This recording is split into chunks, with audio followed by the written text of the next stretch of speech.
Welcome to Language During Mealtime. Certified speech-language pathologist and children's book author Becca Eisenberg brings you creative professionals from the language learning and children's education field. With these ideas, parents can help their children with special needs improve language and reading abilities. Welcome to my podcast, Language During Mealtime, episode number 7. Today, I will be interviewing Denise Barry, an award-winning children's book author and inspirational writer. She is here today to talk about her new book, Tooth Fairy, You Have Some Explaining to Do. Her other books include What Does a Tooth Fairy Do with Our Teeth and Soap on a Rope. She also maintains a blog called Raisin Kids. For more on Denise, visit her website at denisebarry.net. Thank you so much for being here, Denise. I'm really excited about asking you some of these questions today. Yeah, thanks for having me. It's fun. So it was funny because when I got your book and I was reading it to my kids, that night, my daughter's tooth fell out. It was so funny. And I was like, bizarre. Oh my God. Yeah, it was really funny. I just thought it was so coincidental that it happened on the exact same day that I, read the book to the kids. And we're going to get a little bit, you're going to get into about what the book is about. But what I also loved about your book was that I have so many times forgotten to leave anything under my kid's pillow, so many times. And then the next morning I'm like, oh my God, I forgot to leave something. So anyway, I really appreciated your book. And so you'll go a little bit more into about, actually, let's start with that a little bit. Can you just tell me a little bit about your book and what it's about? Yeah. So it's about the night the Tooth Fairy didn't come. And like you said, that really does happen. And it's actually quite traumatic for a child. And I think it may be even more traumatic for the parent. I know it definitely happened in my house. And this is the whole point of my having written the book. And you just wake up as a parent and you're like, oh my God, I am the worst parent in the world. So I really wanted to give parents this book, to help them and to help their children process this happening. But anyway, the book is about the Tooth Fairy not coming, and it's actually a funny book, even though the child in the book is sad and confused that the Tooth Fairy wouldn't come. That is not supposed to happen. But the book takes you through how the child felt, even to the point where the child may blame themselves for. The child is gender neutral, so I have to be specific the way I speak.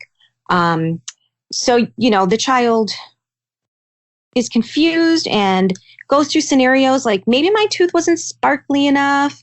And, it comes to be that the Tooth Fairy really has a great explanation for why she didn't come. And ultimately, child learns that the Tooth Fairy really loves them, really loves the tooth, all teeth. And it just winds up being just a beautiful story. And I just feel like every child will be just so in love with the Tooth Fairy and very understanding and forgiving if it doesn't show up one night. Yeah, I wish I had this book on all the times that I forgot, but I didn't. Well, you have so I made up my own little story about why the Tooth Fairy didn't come but anyway, so I really appreciate the book. I wish I had it those other times. So this is what inspired you to write the book. Was there a specific incident that I know you had written another book about the Tooth Fairy, but was there something that kind of sparked your interest in writing the book now? Oh, well, I remember doing an interview with someone when my first book was published, and that was 5 or so years ago. And that was always in the back of my mind. I remember saying it to this interviewer that that's the next book I'm going to write. It wasn't the next book, but it was the one after. And it's just always been something I wanted to do. I don't remember any specific incident. I do remember interviewing many, many, many parents and asking them if the Tooth Fairy had not come one night, and what did your children think? And did they think the Tooth Fairy forgot them? And almost every parent said the Tooth Fairy did forget at least once in their house. And this is funny. There was one parent, she has 4 children. she told me the tooth fairy never forgot, not even when their kid was at camp. I'm not sure how she made that happen, but it was cute. The youngest child said, she got in touch with me. She's like, no. The tooth fairy did forget. My mother's lying. Yeah, I was thinking, I'm like, wow. It was really impressive. cute. Yeah, but you got to give her credit because if, for the majority of the time, if she had 4 children, and that's pretty darn good. Yeah, that's true. So can you tell me a little bit about your blog, Raising Kids? Yes. So Raising Kids it started as a fun project for me. And I just really do it when I have time. I wish I could spend more time on it. But I call it a blog for parents who want to raise their kids to become adults, not adult children. And what I mean by adult children is that without certain skills, a child can grow up physically, but never really evolve into a full adult emotionally. And I'm not an expert and I don't write my blog as if I am. But to me, the qualities of an adult are self-awareness, self-responsibility, self-respect, confidence in yourself, self-reliance. You kind of just know who you are and you don't look to others to define yourself. So I did not learn these skills as a child. My 3 sisters and I were raised and disciplined in a very traditional way where there was a lot of yelling and spanking and sometimes with a belt or a spoon and punishments that maybe didn't fit the crime, guilt and shame. Like, I don't know how many people today go through this, but I kind of think it was normal back then. I'm in my early 50s now, and I feel like that was normal back then. It wasn't okay, but, we didn't know any better. And so once I had my own kids, I realized how much damage had been done to me. And I did not want that for my family. So it really motivated me to change. And the turning point came one day when my daughter was about 9 years old. She's 23 today, but she was 9 years old and she's my oldest. And I remember just having a really hard time with her that day. And I was at wit's end. And I know we all get like that. But I remember saying to myself, I give up. Like, that's it. I quit. I give up. And, when you stop and think, like, what does that even mean? Are you going to throw your kid out? Are you going to run away from home yourself? You don't give up. You can't. And so I realized that I was the adult and I was the one to fix this. I had to fix this. And it was extremely important for me to have a healthy relationship with my kids and a healthy family dynamic. So, how do you do that when you haven't been taught? So I set about learning the skills I needed, and it was quite the process, and it took a lot of practice. I basically had to unlearn everything I had learned as a kid, but it was totally worth it. So that's why I began writing this blog, Raising Kids, to share what I've learned with other parents so that maybe their own learning curve won't be so big. And I think the thing I try to get across the most in this blog is that if you, the parent, face your own demons by cleaning up your own act, you will naturally be a better parent. And so I hope this blog brings a different perspective to parents who struggle with raising their kids. And let's face it, we all struggle. Yeah, exactly. And I also think that too, when you have, at least for me, when I, having a blog for so long and writing, I think it also inspires me to learn more because as I'm writing, I'm researching, I'm meeting new people. And even through this podcast, I've met so many wonderful people, including you, to kind of give me inspiration, which is really, really nice. Because I think we all need, we all need support in helping each other. Because I think, things are different now than it was, I think, many years ago when you kind of grew up with your family living close, Yes. And, my family, doesn't live so far, but I think a lot of people also find that support online, which is why I think, with your blog, it's important to be able to share that. And I think it's also healing for me, it's when I'm writing, it just feels so good to be able to write. Yeah. So it's, I don't know. And I think that your blog also goes really well with your books because your books are, it talks about all the stuff that you're talking about, all the, when I'm looking at your blog and I'm looking at your tags and I'm looking and I'm, reading your book, I feel like they match really well. So yeah, I think it took me a long compliment. time. Yeah, I think it took me a long time to realize that was happening. I don't think I planned that. And then one day I was like, oh, my books, even though they're for children and my blog is for parents, it fits. It kind of matches. It's so magical. And I just love that happened. But yeah, it's very therapeutic to blog. I think I do help myself more than I help anybody else. But then that just makes my next blog even better, So just getting back to your book, I'm interested in learning how you made your main character without a specific gender. So can you tell me a little bit more about this? Yep. So I made this little human being in my book gender neutral, but I hadn't planned to do that before I wrote the book. While I was writing it, it kind of evolved. So at first, I just couldn't decide if I wanted the main character to be a boy or a girl. In my first book, What Does the Tooth Fairy Do with Our Teeth? I just made the main character a boy because the Tooth Fairy is a girl, and I wanted the main character. I just wanted to be inclusive. I wanted there to be a boy and a girl. And so in this book, I didn't know what to do. And I don't know why. It was kind of unusual for me. I just kept thinking, I don't know why I can't pick. It seems like such a simple thing to decide. And so instead, I just gave myself that space and I used the name child in place of, using a name. And I never really had to write he or she that much. So I wasn't concerned. Maybe I did it on purpose. I don't know. But anyway, so towards the end of the book, I thought to myself, you know how you've written books, so you want people to find your books. And, there's a little trick to that. I don't really know it, but I thought to myself, well, maybe I'll create a little buzz by holding a contest through social media or something, and I'll let kids like around the country pick the name of my character. I thought they'd love that and, take the pressure off of me and stuff like that. And all of a sudden I realized if somebody picks, I have to pick someone and I have to use that name, that means I have to pick a gender. And all of a sudden I was like, oh, I already know what the name is and I already know what the gender is. The name is child and this is a gender neutral character. And it just felt so right. And the fun part about it was I hadn't picked an illustrator yet. And so how I picked my illustrator was based on their interpretation of child. So I had 3 artists to choose from that I was choosing from. And I asked each of them to draw child with no stereotypical features. And all of the drawings were amazing.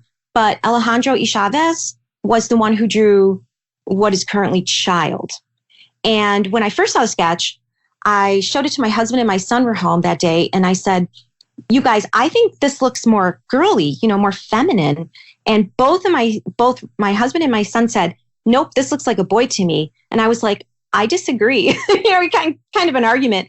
And I said, well, I'm just going to post this on Facebook. And so I posted on Facebook and I just said, does this adorable little character look like a boy or a girl?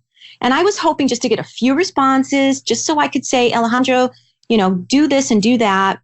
And this is insane. And I don't know how it happened, but 16,000 people commented. Oh my God, that's amazing. Yeah, but the really weird thing about it is that there were only 146 shares. And I only have about 3,000 followers on my Facebook page. So I do not know how this happened. And I talked to the publishing company and they were really blown away. But anyway, so to me, this is a great big thumbs up from the universe. And I know I did the right thing. And, I fell in love with child and I hope other people do. And they get to choose, if they wanted to be a boy or a girl, or if they wanted to be gender neutral, just whatever. I don't know all the terminology, but it was great. Yeah, no, when I was reading it to my kids, so I actually thought the character was a girl, and then my son thought the character was a boy.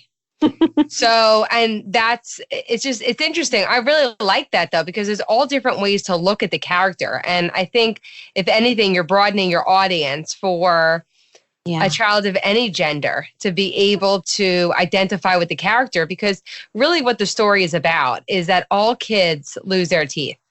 Yeah. Right? We all lose our baby teeth. That's just something that just happens to us as children. Yes. And so what's so wonderful is that your book just opens that audience to anybody. I mean, because all boys and all girls lose their teeth. And I really liked it. I just thought it was really interesting, and how you didn't have a gender specific child. And I thought it was just an interesting thing. And I think that's why you thought it was right, because it's what it should have been. Oh, you know, well, and yeah. So many people who responded, some people were pretty annoyed. They're like, why does it matter if it's a girl or a boy? This is a child. It looks happy. That's all that matters. And that's when I really realized that this was right. And of course they're right. It is just a child. And I guess that's, deep down, that's what I was going for. I just wanted it to be a child. It has nothing to do with the story. The story is about a person who was disappointed, a little child who was disappointed, and how the mom makes the child feel so good, and how the tooth fairy makes the child feel so good. That's all it's about. And that's, in when you think about it, that's all life really is. And the whole thing about gender, or just about, I don't know, it doesn't matter. It doesn't. Yeah, and I also think kids are not really judgmental at all. So I think when you're reading the book, they're just, let's say my son had the question, is the character a boy or a girl? But it's not with judgment. It's just a question. Yeah. And I think as parents, what's so great is what reading does is that it affords us the opportunity to be able to start these really nice discussions with our children. Yeah. And I think, and just also another point that I thought was so great, what I really think what's so great about self-publishing a book is that, just doing it myself, it's really a decision that the author makes. Like, you felt like it was right, so you went ahead and did it. Yeah, to name the character child. And I think that's the great thing about self-publishing, is that you get to make those decisions, which is really nice. Absolutely. I totally agree with that. Yeah. So, and just as far as discussion questions, because I know that, that there's a lot of things to discuss in this book, but I loved how you also added those discussion questions at the end. And so can you just tell me your thoughts in creating the questions, and what you would like parents and teachers to, how they could facilitate the questions, or any comments about that? Well, yeah. So the questions kind of evolved. So, in my first two books, when I was doing author visits, I hadn't had questions in the back, but, reading my books, I realized if I just read the book to the kids, anybody can do that. And that's not what I was looking for. I really wanted to interact with the kids. So that's what I did. I started asking kids questions through the many readings I did. I started asking them questions, not just at the end, but during the readings. And I saw the reactions. We winded up having so much fun because the kids just loved interacting with me, and they love talking about themselves. I'm sure you know this. And we just had so much fun. And I know that the kids did, because the teachers would come back to me later and say, that was the best author visit. And, sometimes I would get in trouble with the teachers because the kids would be so crazy after. But how this all happened is I started this with my own children. We would read as much as we could almost every night, except for if they were too tired or I was. And we would always finish a book by talking about it. And sometimes the questions were meant to educate them, but normally I just plain old wanted to have fun with them. And what I learned is that the sillier the question, the more fun we had. And the more fun we had, the more open my kids became. And it is shocking, when your kids are very open, they will just divulge so much information. And I think what happens when they start opening up, basically their whole life comes pouring out of their mouths, and all of their happy moments, all of their sad moments.